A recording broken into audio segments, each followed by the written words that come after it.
ఓం శ్రీమాత్రే నమః. మహాలక్ష్మి అమ్మవారి కథ, వ్రత కథ కంటిన్యూయేషను, మొదటి భాగము. అతని పరిస్థితి చూస్తుంటే జాలి వేస్తున్నది అని అన్నది. అప్పుడు శ్రీమన్నారాయణుల వారు తన ప్రియసఖితో ఇలా అన్నాడు.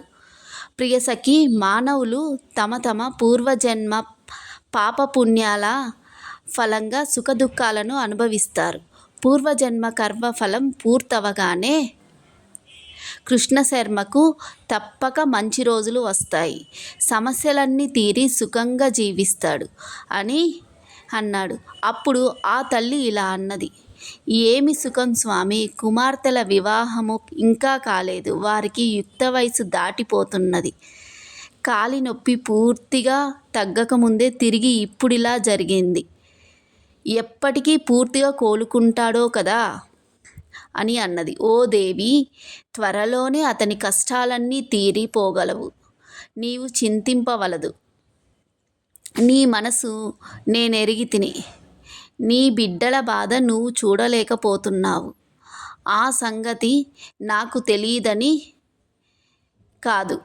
కానీ కృష్ణశర్మ పూర్వజన్మ కర్మఫలం ఇంకా పూర్తి కాలేదు. కొన్ని రోజులలో ఇది పూర్తయి అతనికి మంచి రోజులు రానున్నాయి అన్నాడు. ఇక్కడ భూలోకంలో కృష్ణశర్మను బండిలో జాగ్రత్తగా కూర్చోబెట్టి ఆ బండివాడు అతడిని రామాపురం తీసుకొని వచ్చి ఇంటి వద్ద జాగ్రత్తగా దింపాడు. జరిగినదంతా తెలుసుకొని కృష్ణశర్మ భార్య, కుమార్తెలు ఎంతో బాధపడ్డారు. నిత్యం ఆ లక్ష్మీదేవి నారాయణులను కొలిచే తమ కుటుంబానికి ఈ కష్టాలేమిటి అని ఎంతో చింతించారు. అటు తర్వాత వైద్యుడు వచ్చి కృష్ణశర్మను పరీక్షించి కొద్ది కొద్దిగా కోలుకుంటున్న కాలు మరలా విరిగిందని, ఇంకా ఎటువంటి పరిస్థితిలోనూ ఇల్లు కదలవద్దని చెప్పి వెళ్ళాడు. కృష్ణశర్మ ఎంతో బాధపడి ఆ కష్టాల నుండి తనకు ఎప్పుడు విముక్తి కలిగి తిరిగి మునుపటి వలనే తిరగగలుగుతానని తలిచాడు. ఇలా కొన్ని రోజులు జరగగా కృష్ణశర్మ భార్య ఇందుమతి ఏదో తెలియని అనారోగ్యంతో మంచం పట్టింది.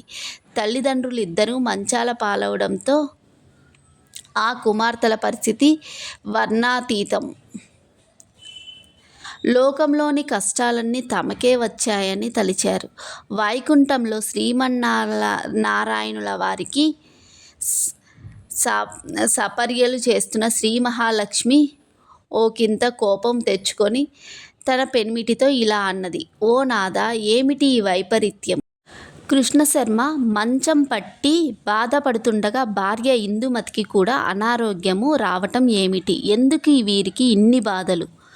ఆ కుటుంబం పడుతున్న బాధలు నేను చూడలేకపోతున్నాను. మనమంటే వారికి అపరీతమైన భక్తి కదా. ఇకనైనా వారికి కరుణించరాదా అని అన్నది. అప్పుడు శ్రీమన్నారాయణుల వారు శ్రీ మహాలక్ష్మితో ఇలా అన్నారు. ఓ దేవి, నీ కోపం నేను అర్థం చేసుకోనగలను.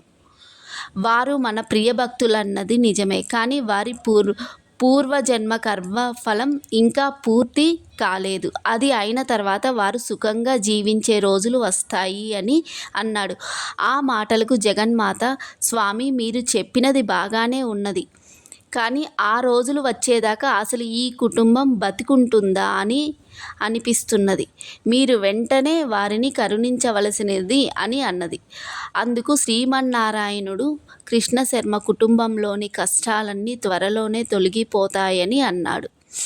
రోజులు ఇలా గడుస్తుండగా గోరు చుట్టుపై రోకటిపోటు వలె ఒకనాడు కృష్ణశర్మ ఇంటిలో దొంగలు పడి చిన్న చిన్న వస్తువులతో సహా అన్ని వస్తువులను దోచుకున్నారు.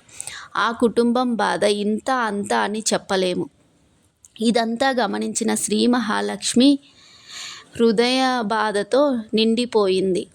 ఆ తల్లికి తన భక్తులంటే అంతటి ప్రేమ, అంతటి అనురాగం. ఈ సృష్టిలో ఆ జగన్మాత చూపే అనురాగం ఎవరూ చూపరు. తన బిడ్డలు కష్టపడుతుంటే ఆ తల్లి ఏమాత్రం సహించలేదు.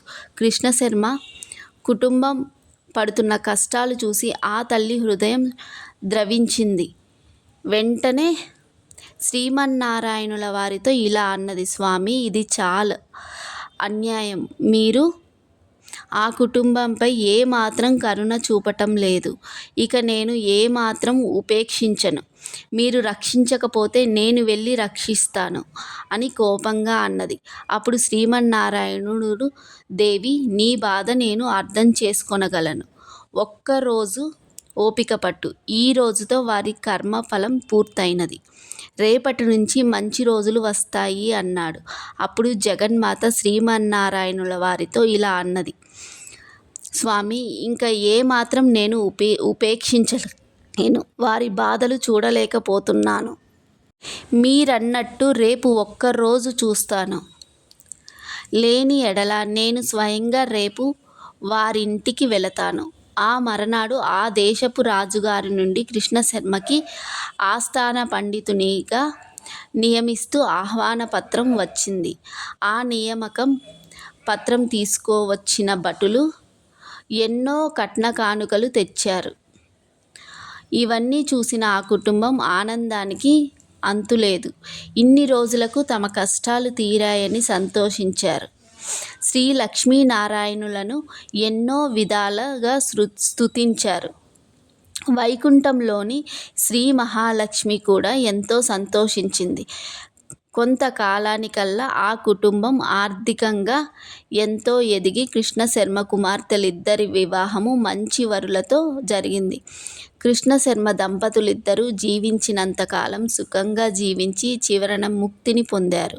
ఓ జగన్మాత, శ్రీ మహాలక్ష్మి సర్వమంగళ స్వరూపంతో విరజిల్లుతున్న తల్లి, నీకివే మా నమస్కారములు. అనేక రకాలైన దివ్య ఆభరణాలు ధరించి నీవు ప్రకాశిస్తున్నావు. అత్యంత తేజస్సుతో ఈ సృష్టిలో దేనికి సాటిరాని అద్భుత సౌందర్యంతో ప్రకాశిస్తున్న నీకివే మా నమస్కారములు. చేతులలో నిండుగా ఉన్న బంగారు కలశాన్ని, బంగారు పద్మాలను ధరించి శ్రీమన్నారాయణుల వారి ఎడమ భాగంలో ఆసీనురాలై మమ్మల్నందరినీ అనుగ్రహిస్తున్న ఆదిశక్తివి నీవే. నీకివే మా నమస్కారములు. ఎల్లవేళలా మమ్మలను రక్షించి నీ దివ్యానుగ్రహమునకు మమ్మలను పాత్రులను చేయవలసింది తల్లి. ఓ జగన్మాత, నీకివే నా నమస్కారములు. నీకివే శ్రీ మహాలక్ష్మి, నీకివే మా ప్రణామములు. ఓ జగన్మాత, ఓ జగజ్జనని, నీకివే మా నమస్కారములు.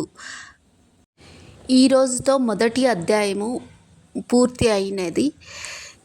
నెక్స్ట్ వీక్ నుంచి నేను రెండో అధ్యాయం అయితే స్టార్ట్ చేస్తున్నానండి. ఎవరైనా పూజ చేసుకోవాలి అనుకుంటే ఇది వింటూ చేసుకోండి. మీకోసం అయితే నేను చేస్తున్నాను. థ్యాంక్ యూ ఫర్ వాచింగ్ అండి. ప్రతి ఒక్కరూ నా ఛానల్ని అయితే సబ్స్క్రైబ్ చేసుకొని పక్కనే ఉన్న బెల్ ఐకాన్ క్లిక్ చేస్తే నేను ఎప్పుడైతే వీడియోస్ పోస్ట్ చేస్తానో మీకు అప్పుడు నోటిఫికేషన్ రూపంలో వస్తాయండి. ఒక్క లైక్ ఇవ్వడం మాత్రం మర్చిపోవద్దండి. వీలైతే ఒక కామెంట్ కూడా చేయండి. నచ్చితే కానీ లైక్ చేయండి, షేర్ చేయండి, సబ్స్క్రైబ్ చేసుకోండి.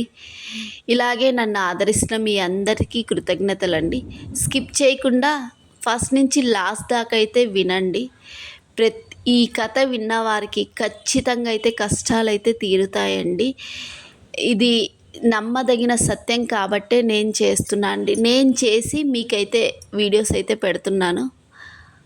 కానీ నమ్మకంతో ఏదైనా చెయ్యండి. నమ్మకం లేకుండా మాత్రం ఎవ్వరూ ఏది చేయకండి.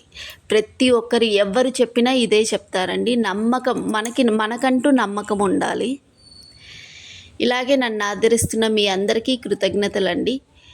ఈ వీడియోని లాస్ట్ దాకా చూసిన ప్రతి ఒక్కరికి కృతజ్ఞతలు. థ్యాంక్ యూ ఫర్ వాచింగ్ అండి.